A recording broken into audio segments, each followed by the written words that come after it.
regular meeting of the Aurora Board of Education is called to order. Please rise for the pledge.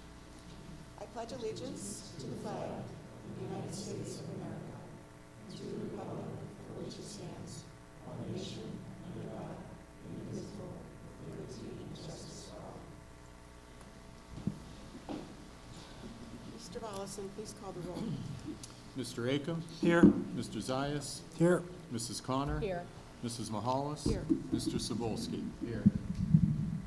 All right, tonight we'll start with special reports and recognitions. We are recognizing 2 Aurora High School students for being selected by Rotary as Students of the Month. Those students are Jenna Van Rapenbush and Reed Gavalier. May I have a motion for approval? Moved. Second. Mr. Volleson, please call the roll. Mrs. Connor? Yes. Mr. Cebulski? Yes. Mrs. Mahalis? Yes. Mr. Acom? Yes. Mr. Zayas? Yes. Mr. Hayes, please come up and introduce the students.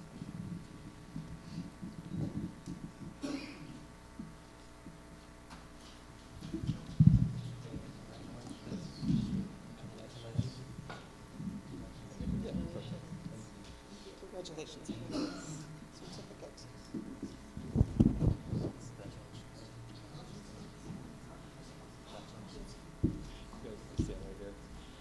All right, thank you to Mrs. Mahalis, the rest of our board, for allowing us to shine light on some of our amazing Aurora High School students here. So I want to begin tonight by reading some of the sentiments expressed by their teachers who nominated them for this recognition. So we're going to start with Jenna over here, and Mrs. Lindley, who's the National Honor Society advisor as well as our AP Lit teacher, said, "Jenna is amazing. She single-handedly secured all food donations for the NHS Princess Prom. It was a lot of cold calling, co-coordinating, and meeting with businesses. And beyond that, she is just a phenomenal class participant in AP Lit." Another teacher said, "Not to sound like a broken record, but Jenna does genuinely want to understand the why behind her learning." Then you'll go on to hear a bunch of other teachers who really emphasize Jenna's empathetic nature, which is one of our core competencies. Mr. Legalbo said, "Jenna seems to have a permanent smile on her face. She's diligent in class and always brings a positive attitude. She's empathetic and always willing to lend a helping hand to others." I would also add that Jenna has consistently shown herself to be a dedicated learner. She goes beyond the basic requirements of any assignment and extends opportunities to truly learn and master whatever topic comes her way. That's what really stands out to me as impressive when thinking about her. She has strong convictions, and she's able to defend her position. Most importantly, Mrs. Bell Peters noted, "Jenna does not judge others, but she supports them. She's so incredibly kind and respectful of all individuals, especially those with varying backgrounds and differences." Those are just some of the amazing sentiments, and I'll leave it with this. Jenna's sign language teacher, Mr. Bowe, said, "Jenna is simply a pioneer and top student in my classroom. She sets the example by coming in and being ready to learn every single day. Even though sign language comes easy for her, she challenges herself to be great, and it's no question that she got this nomination and deserves this honor." It's my pleasure to recognize Jenna Van Rapenbush here.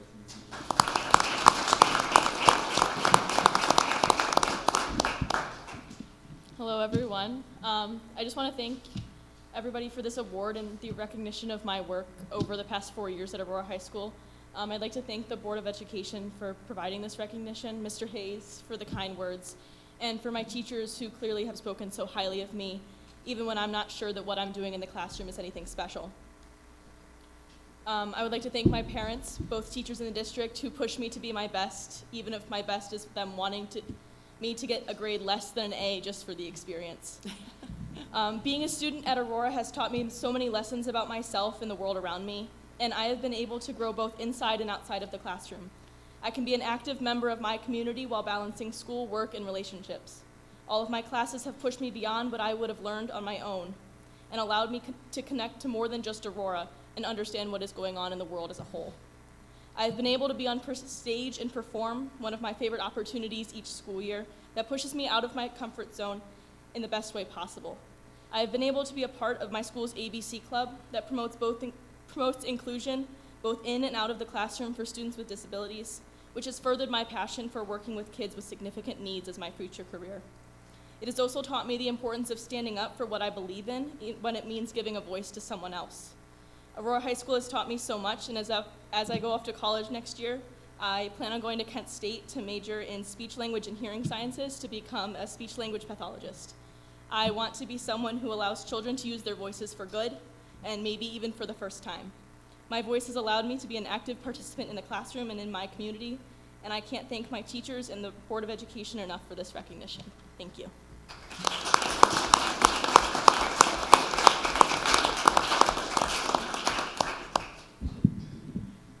All right, next up, I'm going to talk about Reed Gavalier, but I want to also mention that last month at the board meeting, we recognized Mr. Snyder, who's going to be retiring, and he's one of my most favorite people on staff.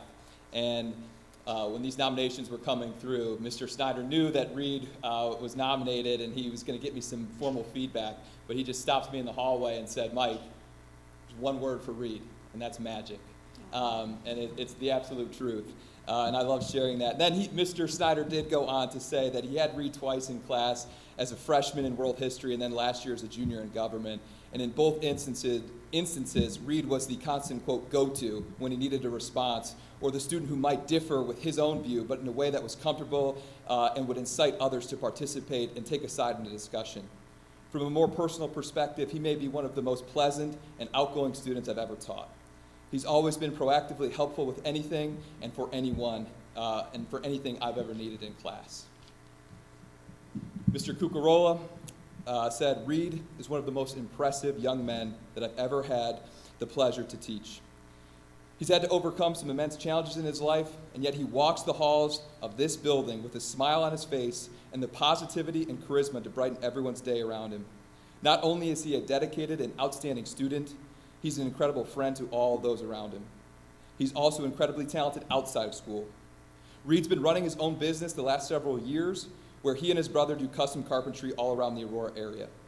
Getting to know Reed over the last 6 years through both football and in the classroom, I've gotten to know him as someone with incredibly high moral values that align perfectly with the Rotary Club's and our district's beliefs. There's no doubt in my mind that Reed Gavalier would make the perfect representative for the Student of the Month honor." And I just wanted to share one other sentiment. I could go on and on. But Mr. Baskowski, who has Reed currently in first period AP Stats, said that his affinity for Reed goes far beyond his classroom and goes all the way back to his middle school days when Reed was one of his middle school basketball players. He said, "Whether it's in stats class or in middle school basketball, this kid gives 100% effort 100% of the time. As a young entrepreneur in the construction industry in which he owns his own business, he is very personable and goal-oriented, and the kid is just truly impressive." And then I will say one more thing. He is spirited, resourceful, and ambitious, and he's a true learner with an innate curiosity regarding the world around him. Reed deserves this honor because he exceeds at all of the qualities and expectations of the candidates for this award. He's always respectful towards his peers and adults. He leads by example. He keeps others on task. He participates in group and whole class discussions, and he provides assistance when his peers need some extra guidance. He is truly an exceptional young man with a kind heart and a great head on his shoulders. Congratulations, Reed.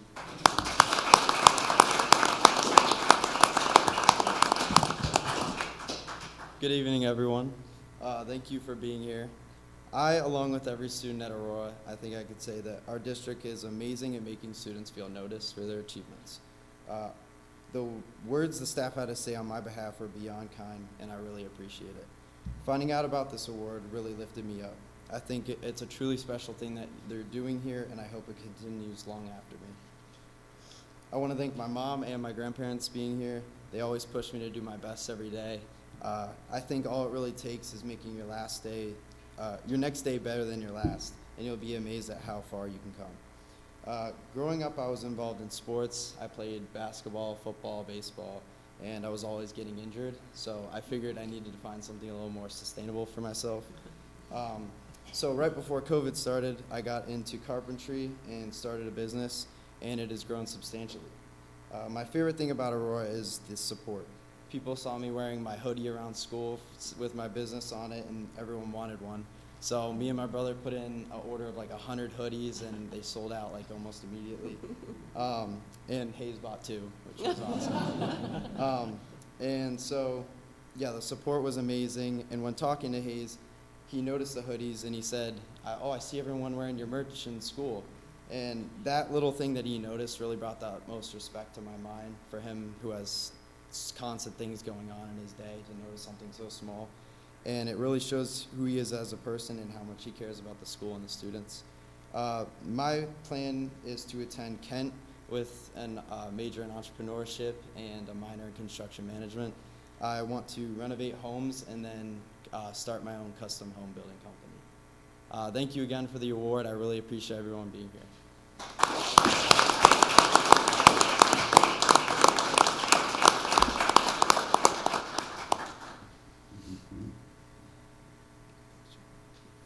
Thank you, students. All the speeches were inspirational, including yours, Mr. Hayes. Thank you. Okay, next we will move to the hearing of the public. This period of the board meeting is allocated to hearing public comments on both agenda and non-agenda items. The board and administration do not respond at board meetings to questions from the audience, nor will we comment. Our regular meetings are held in public for the purpose of conducting the school district's business and are not to be considered public community meetings. In order for the board to fulfill its obligation to get through the planned agenda in an effective and efficient fashion, a maximum of 30 minutes of public participation is permitted each meeting. And individuals should have signed up on the comment sheet. I assume you did. I have it. Each person addressing the board is requested to give his or her name, and the treasurer will include this information in the meeting minutes. And each speaker will have a total of 3 minutes to speak until we reach a total of 30 minutes, if that happens, which it won't tonight. We have only 3 speakers. And no person may speak twice during this period. So the first person that we have up is Bennett Winkler.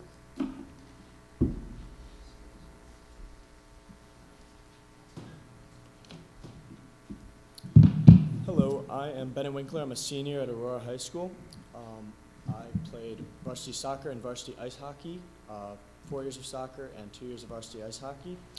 With me here today I have Kaylin Reese, Lily, and Wilson Brainerd, and we are representing the student body on behalf of the request of approval for a lacrosse club. So there's a total of 136 girls varsity lacrosse programs in Ohio and a total of 148 boys lacrosse varsity teams.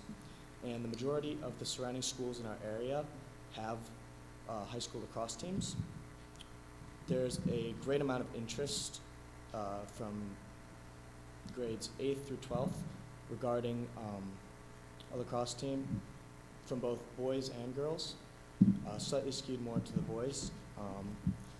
So we have 60 total students that have showed interest, and it's been mostly through word of mouth as opposed to formal advertising. So as a club sport, lacrosse will not impact spring sports at all, especially coming so late in the season. And it will also come at minimal cost to the school due to it being a club sport. And along with this, we will also be able to procure our own referees and practicing facilities. And I'd just like to emphasize again how much interest there is for this lacrosse team. I personally speaking, there's tons of interest on the hockey team. All my friends that I've talked to have really been interested and have reached out to me regarding kind of where to sign up. To conclude, there's a large demand for a lacrosse team at Aurora, and I think that this club will kind of help us start it. So kind of to conclude, I would like to ask the board for support in forming this club, and thank you so much for your time.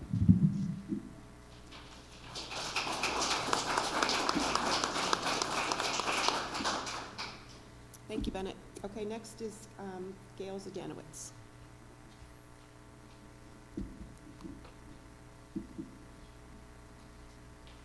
Good evening. Gail. Gail Zadanowitz. Last month, I stood in front of this board to create awareness of bullying and harassment incident that occurred with my daughter. Today, I'm standing in front of all of you today to plead for a change. I understand there is no room for responses today. However, I would like to request a follow-up not only from this board, but from the administration at Lang. After the last meeting and making the situation known, the outpour of stories from parents with situations like ours within Aurora were heartbreaking to say the least. The amount of support has been completely overwhelming and shows me that the community is also looking for changes. The following is a list of questions or comments that I have as well as several parents.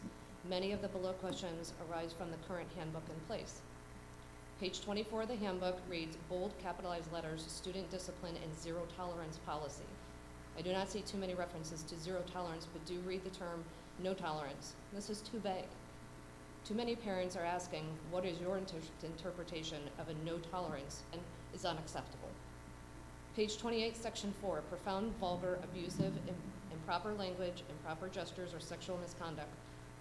Next, section 6, regarding narcotics, alcoholic beverages, etc. Why is there a subsection of A and B that speaks directly about first, second, and subsequent offenses? Under section 4, however, there are no first, second, or subsequent offenses. All of this is relevant.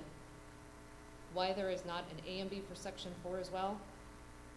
Times have and continue to change, and it appears like the handbook may have been overlooked for quite some time. Harassment and bullying and disrespect seem to be much, if not more, of a situation these days. I would like to request the date that the last revision, and not including the cover page as well. Also, what can be done to have more clear, concise consequences. When the school becomes informed of a situation, what are the protocols in place?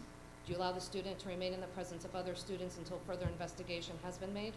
When the school was notified about our situation, it was Thursday afternoon and accompanied by the documentation as well. The individual is not removed from the school until Friday afternoon around 1:30. Has the board or administration reached out to any other districts to inquire what their policies handbook states for bullying and harassment? I have, and what I found is that those districts I spoke with had much harsher consequences. For example, Solon City Schools.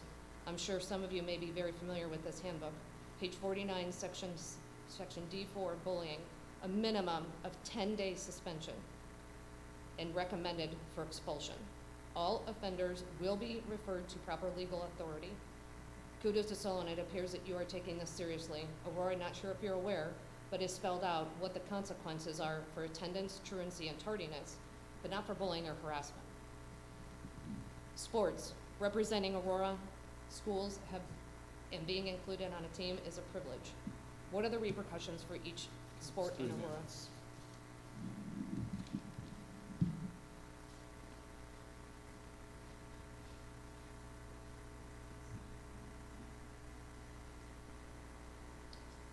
Hi, my name is Melissa Creamer, 349 Summer Hill Drive, and I'm going to pick up with sports.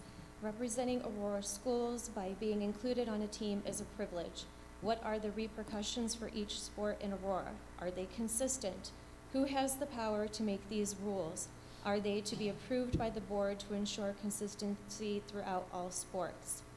Number 6, in school restriction and school recovery. Does this exist? What does this look like? Gail's situation was made public last night. She never mentioned the individuals' names during this meeting, while her daughter's name, false accusations about her reputation, freely spoken about all over social media and during school. They found the video of this public forum when she spoke last month was removed, edited, and put back up on social media. Gail was also contacted by the Aurora Police Department and asked to remove said post and not to use the name of the individual, though she did not use his name. Her family, embarrassed to have the sheriff show up at their door only to be served a restraining order against them from the perpetrator's family, followed by the letter from the school about her daughter's absences. Finally, finding out that her compromised immune system was a factor leading to another medical condition, which is brought on and caused by stress.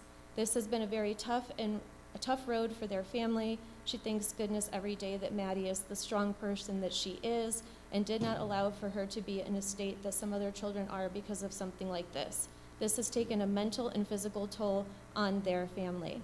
She would like everyone to please understand that this is not a personal attack on any individual. Their situation is being rectified.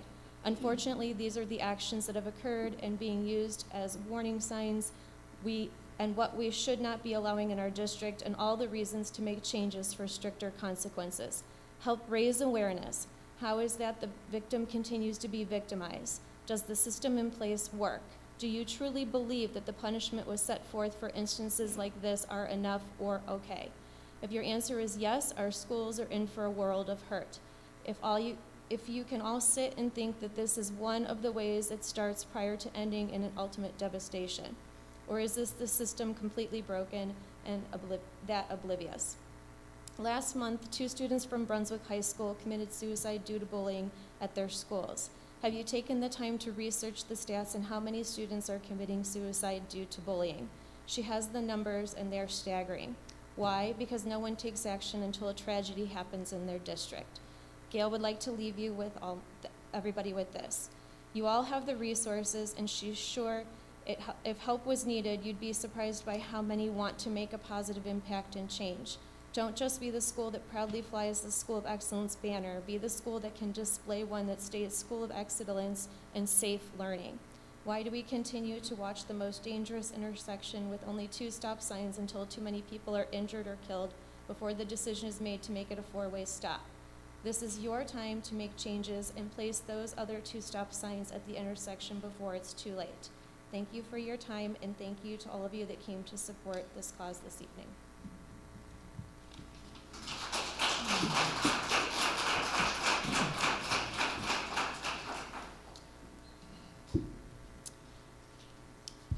All right, this would be a good time to let anyone who wants to leave the students if you want to go. We'll get now into the business portion of the meeting.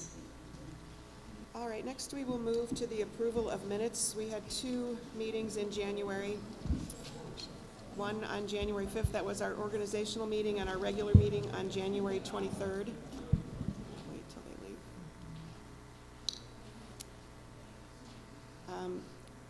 We all attended both, so I'll take them together without objection. May I have a motion? Move. Second. Are there any comments, additions, or edits to those minutes? Mr. Bellison, please call the roll. Mr. Cebulski? Yes. Mrs. Connor? Yes. Mr. Zayas? Yes. Mrs. Mahalis? Yes. Mr. Akin? Yes. All right, minutes are approved. Mr. Roberto, Superintendent and Assistant Superintendent. Thank you. So tonight's superintendent is going to be brief because I'm just really going to give a quick overview of the state of the schools and then an update on TDA, the construction company, or the, I should say, architectural company we're working with. In relation to the state of the schools, as you are aware, we provided an update at the State of the City luncheon, which several of our staff attended, including Pam and Miriam. The State of the Schools message focused on our strategic vision, the state school report card, concerns coming out of Columbus, and an update on our potential construction. It was well received, including a nice acknowledgement of applause from the crowd for the Aurora City Schools being one of only 12 school districts out of 600 in the state who received 5 stars on all 5 components of the state report card. And then concerning the potential new construction, I wanted to keep the board and the community updated and share that since January, we have met with TDA every other week to help them collect information as they start our master building plan for the district. This included a site visit this past Wednesday where 2 representatives from TDA spent the day in all 5 of our buildings to complete like a reconnaissance, if you will, on the day-to-day operations and therefore the culture of the building. So this will help them when they begin to design learning environments for a potential new building. We're still on target to start next share information and collect feedback from the staff and community in April or May, but we have come to the realization that the earliest we're going to be able to get into a new school building is going to be August of 2027, which is a year longer than we had hoped when we first started investigating this potential new construction, which was back about a year from now in March of 2022. So that's just a quick overview. Any questions in relation to any of those? Okay, hearing none then, let me pass it off to Paul and Mike Case. Thank you. I'll step over to the microphone and then turn it over to Mr. Hayes, and I'll hand that to you right now, Mike. So I'll be very brief, just to make sure that Mr. Hayes has enough time to talk about the high school modified block schedule. So just to set the context and a little history on that, I did put a more extensive summary in your board report. We have actually undergone a long process of examining the high school schedule, which had been pretty standard for as long as anybody can remember. But we going back to when I was the principal there, spent a lot of time looking for a different, more flexible use of time, because there's so much that goes on in a high school. It's difficult to do that with your standard schedule, and Mr. Hayes is going to talk about that. But we went through, really a couple of years of exploration and research and looking at different concepts. One of which was called Power Hour, which is sort of some autonomous time for students attached to lunches, and one of which was called Flex Time. And some of you may remember that if you were on the board when we did that pilot. This is pre-COVID, in which we created two 30-minute times that were used for a variety of purposes on 2 days a week. So anyways, that was, I spent a great deal of time on that because I felt that it was important for us to explore that at the high school. And so as I was reaching the end of my time as principal there, we sort of tabled that. We didn't quite have momentum to make a schedule change with all parties. Students liked it, staff was more mixed, they were not sure, wanted more time. So set that aside. We had the pandemic. Fast forward a few years, I'm in the assistant superintendent role, he's the high school principal. Things have changed because the staff has lived experience, with blocks and some different schedules. And I'm gonna sort of stop my presentation right there and let Mike Hayes pick up essentially with the what, the why, and then the how of how this has evolved and how we're moving forward with this modified block schedule on a more permanent basis. So, Mr. Hayes, All right. the floor is yours. Thank you, everybody, for allowing me to talk about scheduling Aurora High School's future. I'm a little bummed that all of the people did not come here tonight to hear about the schedule. I thought that's what the big crowd was for, but I guess I'm mistaken. So just kind of want to move right through here. I don't know if this is, oops, there we go. I want to give everybody a breakdown of what the actual schedule looks like at the high school. So as Paul alluded to, having a traditional schedule, that equates to having periods that are 50 minutes in length. Every single day, that same clockwork, 50 minutes, 50 minutes, 50 minutes. And there's a lot of benefit to that, which we want to keep intact. Over this course of time here, especially the last few years, dating back to the beginning of COVID, we went to a block schedule, which was really about a safety measure, having fewer transitions. However, it gave our staff the opportunity to dive into what a block experience would be like. And we like elements of it, and then there's other parts where we said, hey, we want to preserve that 50-minute time too, because that's important. So how we got to this point of having a modified block schedule is we said, okay, let's utilize what we think is great about the 50-minute schedule, which happens to be on the left there, and it's a little bit small on the screen, and then how we can incorporate blocks within that. So what we do is we have kind of bookending the week, Monday and Tuesday, and then Friday being our 50-minute traditional days, and then Wednesday and Thursday, kind of the middle of the week, we have our block days, where only 4 classes meet on each day for 90 minutes. Now, our students traditionally schedule 7 classes in a day. Some of them might have 6, and then a study hall. So when we go a 4x4 block, that allows one more period of time to be available, which is what Paul kind of alluded to with things like Power Hour or Flex. And then 3 years ago when I came in, we started talking about this time, and we called it A time, which it's super catchy because I created it, but it just stands for Aurora or autonomous. It just has kind of an all-encompassing kind of feel to it. But what it allows our students to do is have one time every week where they have an opportunity for enriched educational experiences, where they can be in a classroom with their teachers and all students are available and all staff members are available. And that way, it's a little bit different than a study hall because we can do programming, and then all kids have the opportunity to get extra help or get enrichment when needed. So I want you to have that little framing of what a modified block looks like. So we want to begin our week and end our week where all classes are meeting, and we have the opportunity to get a little bit deeper with longer periods of time for our classes.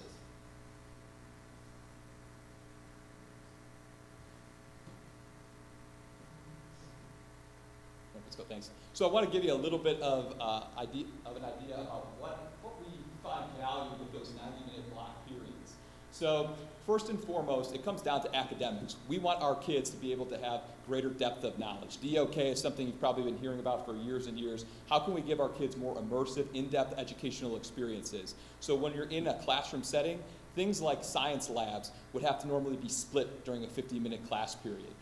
Things like projects, Socratic seminars, opportunities for our kids to have authentic experiences with maybe guest speakers and the like, and then opportunity for our staff members to give personalized, individualized feedback has been crucial, especially as our learners have more emergent needs and our teachers want to invest more and more time to the individual needs of our kids, whether that's for the kids who are the most emergent or the kids who need the most enrichment. That extra time that's uninterrupted allows our teachers to get that much deeper with our kids and allows our students to have deeper, more depth of knowledge-based experiences.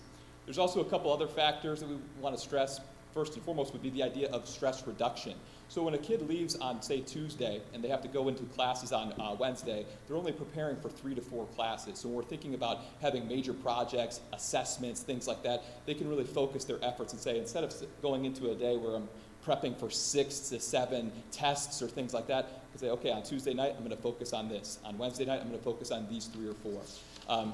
So we've actually seen a lot of student feedback over the years about stress reduction with this particular schedule, which is then leading to better results. Another aspect is that when I first came in, I met with every single staff member 3 years ago, and I got feedback from them about what they liked or disliked or things that they would like to change. And one of the things that they stress is that there are so many wonderful opportunities that go beyond the classroom experience for our kids.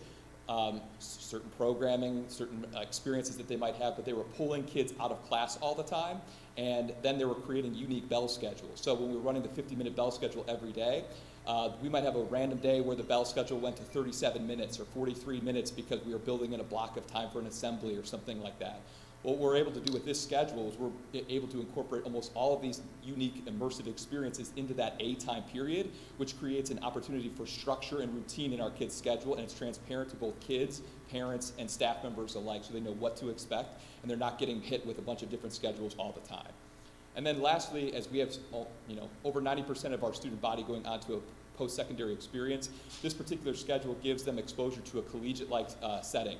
So kids are going to go into college classrooms where they're in class for longer than 50 minutes. Kids are going to have maybe class every other day where they're going to have to build the executive functioning skills necessary to study for a class they might have, Wednesday and then Friday. And in this case, they might leave on Tuesday and then they might not see that teacher again until Thursday. So we're building those skills through practice with our kids about how to prepare. And so those are just some of the benefits of why we think the 90-minute classes are essential. And then I want to talk a little bit about this A-time experience. So as I mentioned before, A-time comes once a week on Thursdays. It's 90 minutes. It's purposeful to be on Thursdays because it allows our kids to have more time in the week so they know what to study, what to plan for, what to also build upon for the weekend. But the main objective with A-time is to provide our learners with enriched educational experiences. And that comes in the form of academic support. So as I alluded to before, having all teachers and students available, and all kids are in A-time locations with teachers that they have in class, so they've already got a built-in relationship. But I have purposely over 15 different bullet-pointed things that used to occur. These are all programming things that have occurred over the years at Aurora High School that used to take a different schedule that would impact instructional time, that would give kids and staff something more to handle or maybe take away from their ability to operate effectively. But now we build all of these types of experiences into that A-time period. And some of these things happen with great consistency. So something like freshman mentoring program, that's been going on for years, and it would just take away kids from their classes, both the freshmen and the upper classmen who are serving as mentors. They'd be pulled out of class. Now we're doing those types of things in A-time where it's not taking away those other educational or instructional aspects. But it's also providing forums for increased educational experiences. And what I also want to point out on the next slide is how we're enhancing experiences for our kids. So we've been able to do a bunch of different activities that weren't possible before the implementation of something like A-time. So I've just listed out here several of the things that we've done over the last couple of years, and then in the small text there's more of like a description of those events. But things like bi-quarterly grade checks. So we're having our kids and our teachers, again, building those executive functioning skills to know, how do I manage my classroom experience? How do I check my grades appropriately? How do I coordinate communication with my teachers effectively so that I'm optimizing my performance? We've done events where we've had our new students. For example, this year, we had over 40 new students to Aurora High School, brand new to the district. We were able to provide, like this event we call Greem and Greetings, to help them feel a little bit more welcomed, where we paired them up with mentors and things like that. Post-secondary experiences for our seniors to get acclimated to life outside of Aurora High School.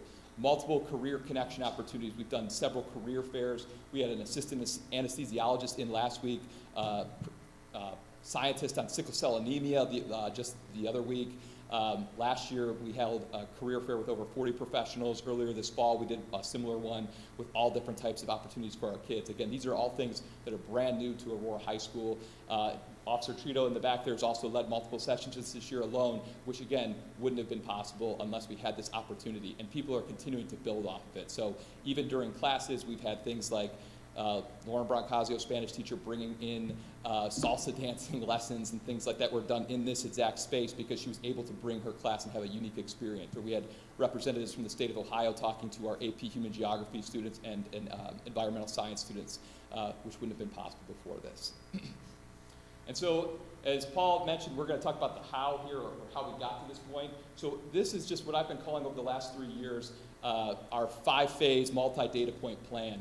So we started this back when I first came in 2020, and we've had a plan each year where we've collected thousands of data points from both students and staff members alike, both quantitative and qualitative, to get an understanding about their lived experiences and some of the things that we could refine along the way, and then making those little tweaks and adjustments as we needed to. And actually all of those little arrows at the top take you to different links to all the different types of, like I said, quantitative and qualitative responses and formalized feedback, where you've seen kind of consistency from year to year as the staff builds more and more. So like Paul, for example, click on the third arrow on the left-hand side for me.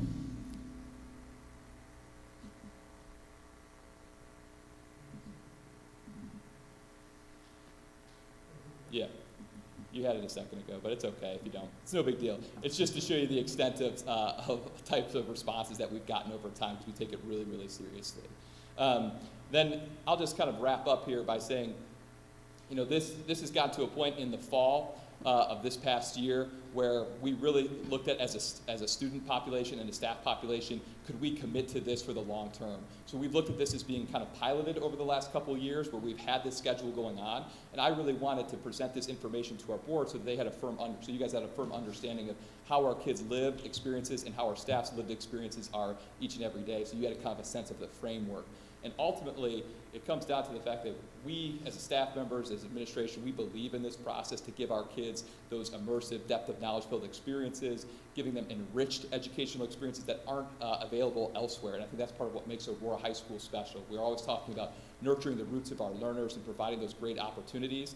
You know, Paul's come from other districts, I've come from other districts where we've had this schedule, and it's because we have a unique student population that can allow this to happen.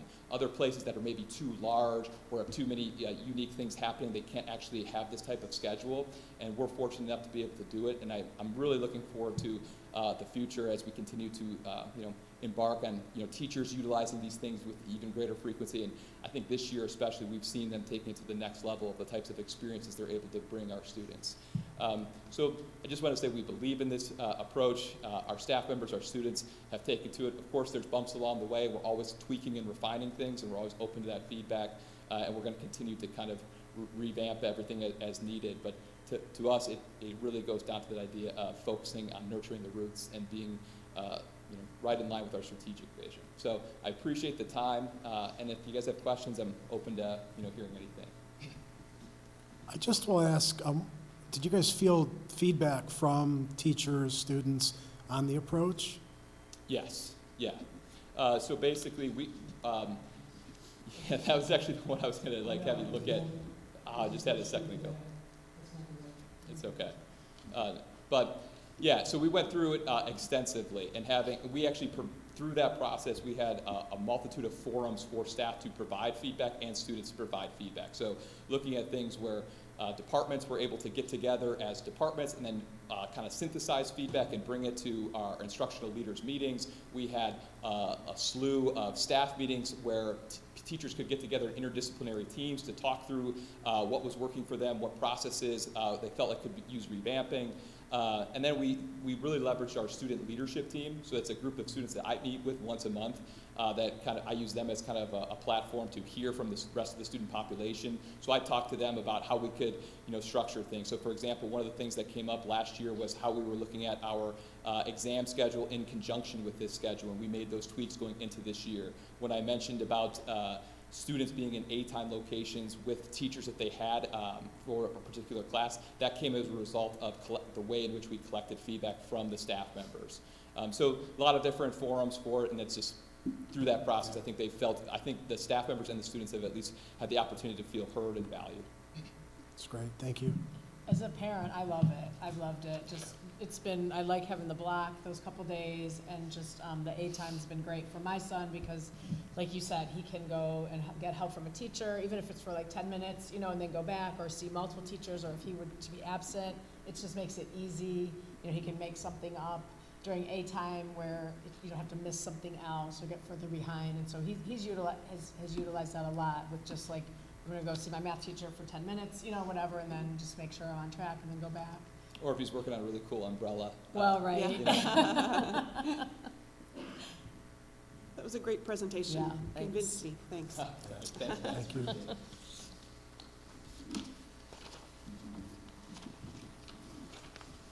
All right, so that concludes the reports, correct?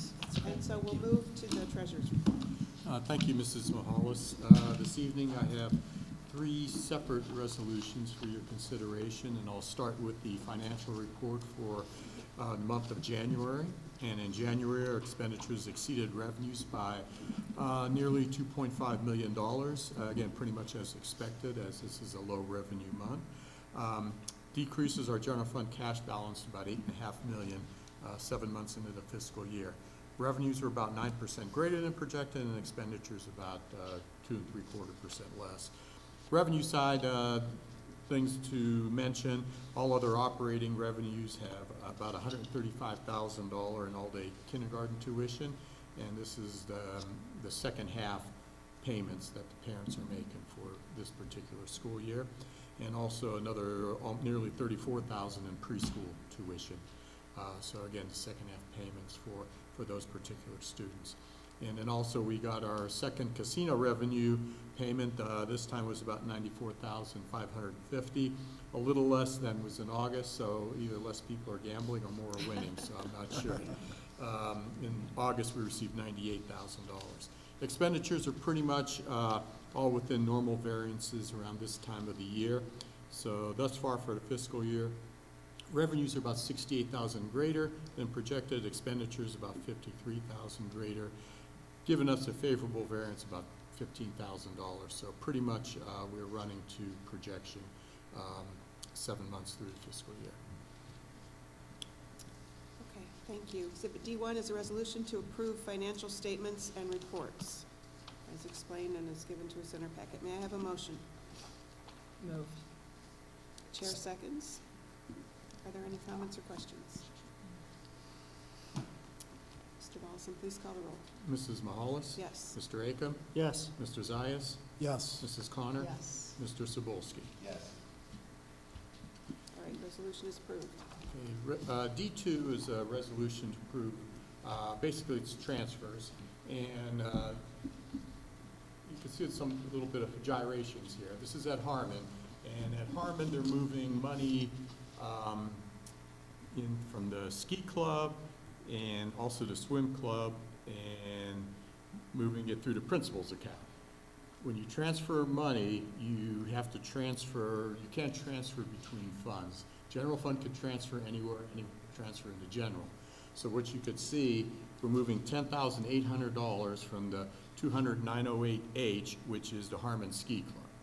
And I think what has happened over the course of time, Ski Club has built up a bunch of money and they don't really operate like they used to. Where they're taking busloads of kids going skiing. Mr. Abramovich could probably comment a little on that if you want like further detail on how the ski club works.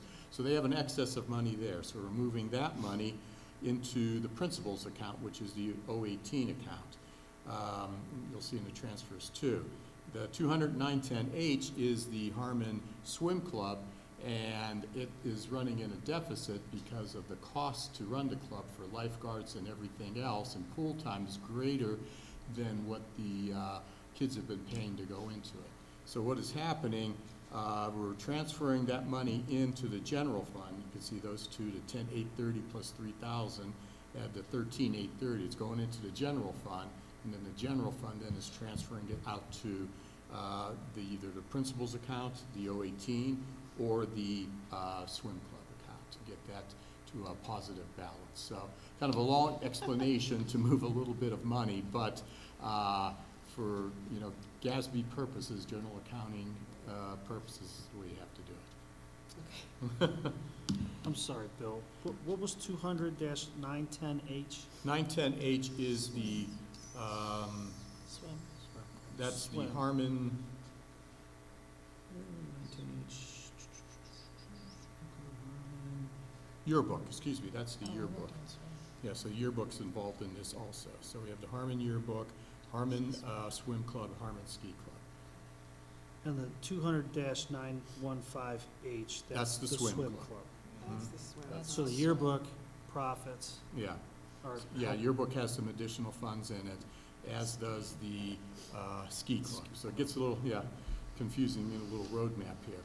And so, yeah, and then the money's going back out into the principal's account for some of the stuff that they want to purchase there, and then also into the swim club because it needs more dollars in it.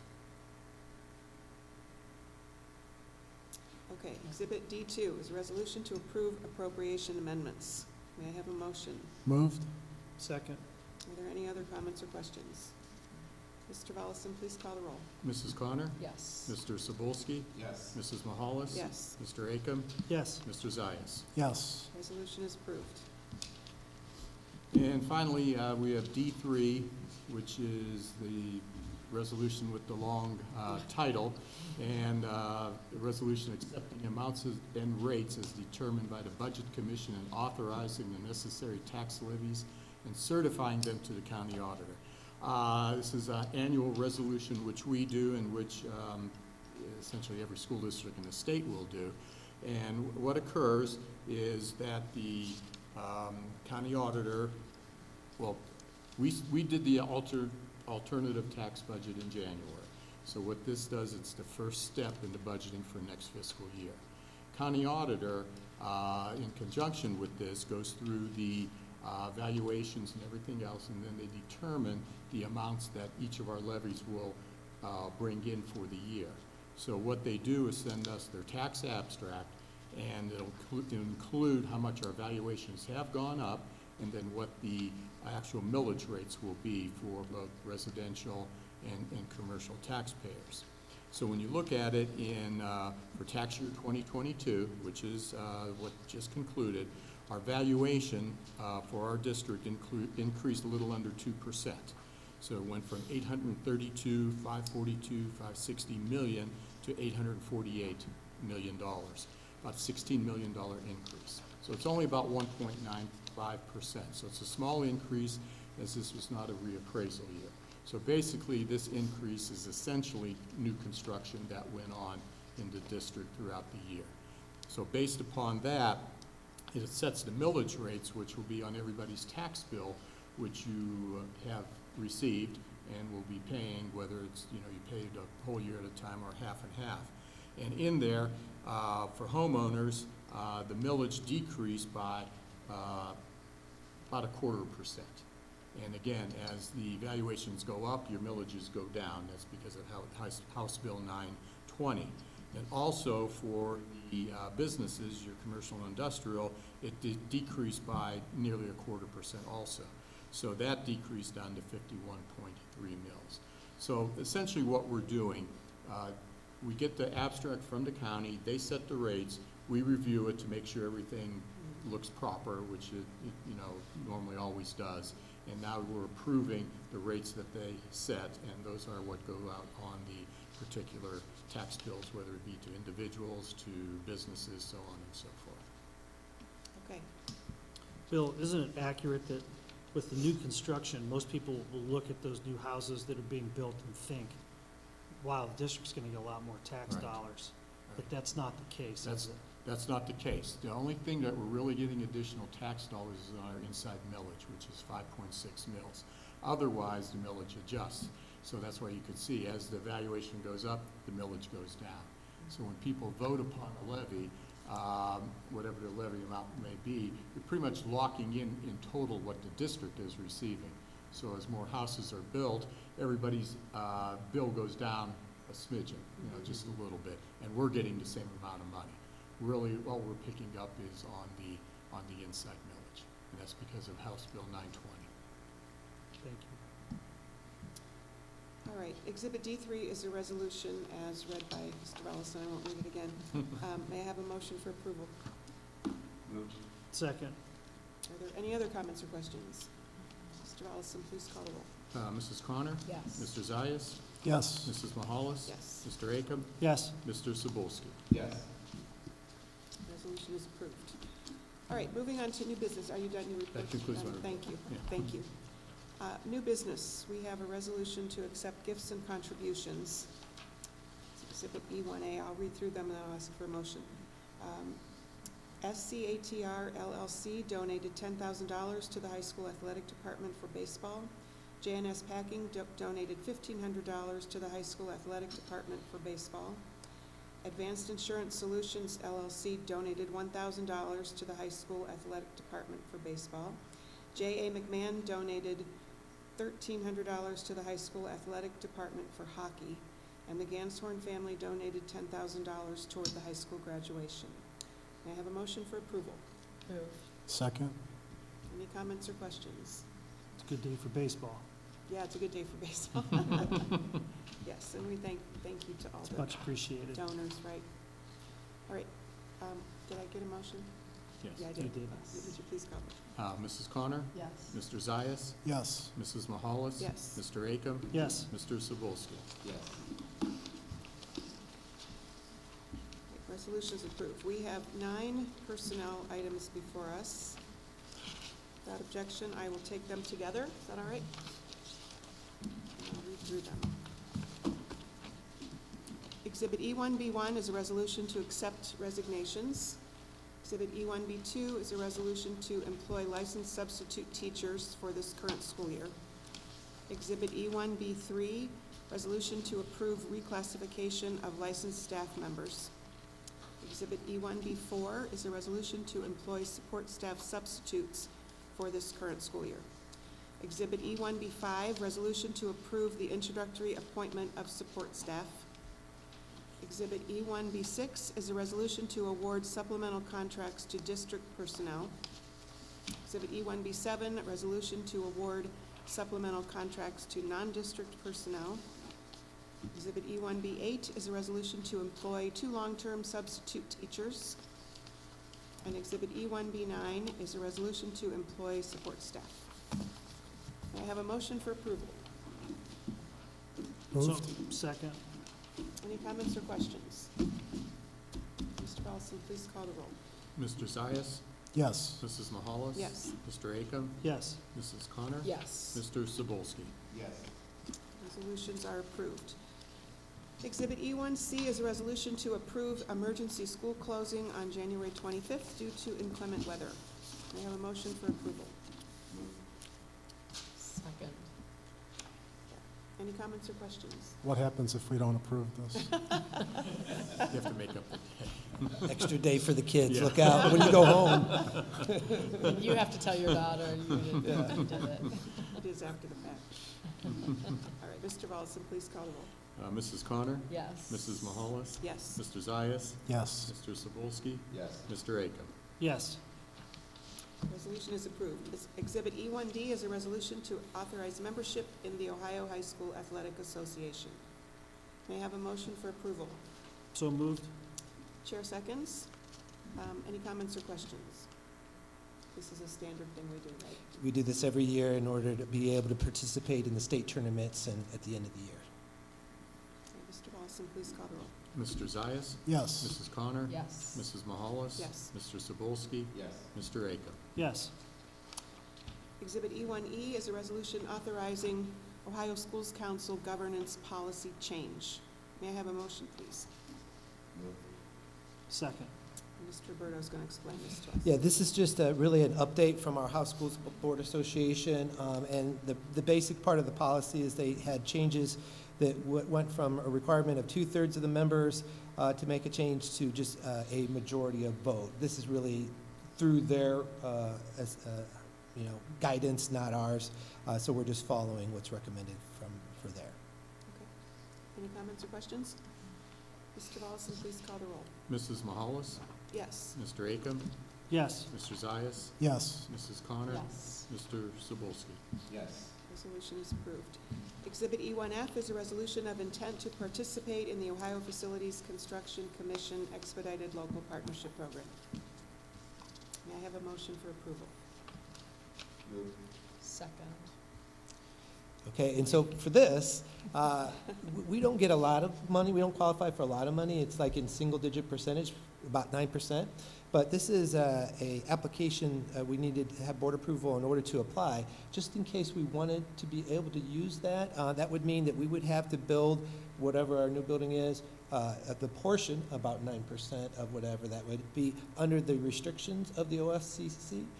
But beyond that, we can build to our own specifications as needed. So we don't know if we'll use it, but we have to have the board approval in order to be able to potentially apply and use it in the future. Okay, comments or questions? Mr. Volleson, please call the roll. Mrs. Connor? Yes. Mr. Akam? Yes. Mr. Zias? Yes. Mrs. Mahalis? Yes. Mr. Sobolski? Yes. Resolution is approved. Exhibit E1G is a resolution to approve an overnight trip. It's 5 nights in Quebec and Montreal. May I have a motion for approval? Moved? Chair seconds. Are there any comments or questions? Is this a trip they've done in the past? Yes, now that we're moving on from the C word, then yes, we'd like to see if we can't get back to it. Good. Requires Thank you. passports this year, this Yes. time, yeah. Mr. Volleson, please call the roll. Mr. Sobolski? Yes. Mr. Akam? Yes. Mrs. Connor? Yes. Mrs. Mahalis? Yes. Mr. Zias? Yes. Resolution is approved. And Exhibit E1H is a resolution to approve an overnight trip, 3 nights in Atlanta for the Quiz Bowl students. May I have a motion for approval? Move. Second? Any comments or questions? I'll just say, just shout out to the Quiz Bowl. They had to qualify for this national tournament in order to do this, so this is not a, just a guaranteed piece here. And this is actually, if you look at the dates, it's their first day of summer. So the kids won't be here, but they'll be out representing Grinman Nation down in Georgia. That's great. If we can have them come to a meeting after that or before that, it'd be fun to meet them and tell us a little bit. I would enjoy that. All right, Mr. Volleson, please call the roll. Mr. Sobolski? Yes. Mr. Akam? Yes. Mrs. Connor? Yes. Mrs. Mahalis? Yes. Mr. Zias? Yes. All right, resolution is approved. So that concludes our new business. Are there any board items this evening? All right, with that, we will move into executive session to discuss the employment of a public employee, and we do not expect to take any action when we come out. Motion in a second. Oh, yeah, I need a motion. So Moved. Mr. Second. Volleson, do you need to call the roll? Or, yeah, we all, You also, yeah, we all that's say fine. yes.